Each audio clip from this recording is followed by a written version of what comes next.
प्रतिवर्षाप्रमाणे जुनी डोंबिवली गावची आराध्य देवता गावदेवी गिरजा मातेचा पालखी सोहळा सोमवारी संपन्न झाला. जुनी डोंबिवली ग्रामस्थ मंडळ, जुनी डोंबिवली युवा मंडळ आणि जुनी डोंबिवली महिला मंडळाने या सोहळ्यासाठी विशेष मेहनत घेतली.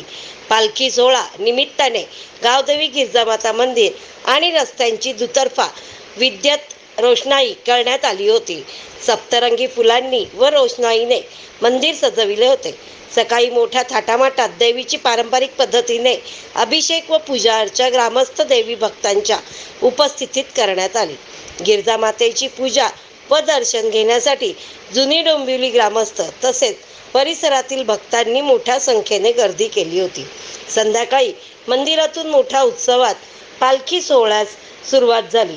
आपल्या दारी देवीची पालखी येणार म्हणून गावातील प्रत्येकाने आपल्या घरासमोर रंगीबेरंगी रांगोळ्यांची पायघड्या घातल्या होत्या.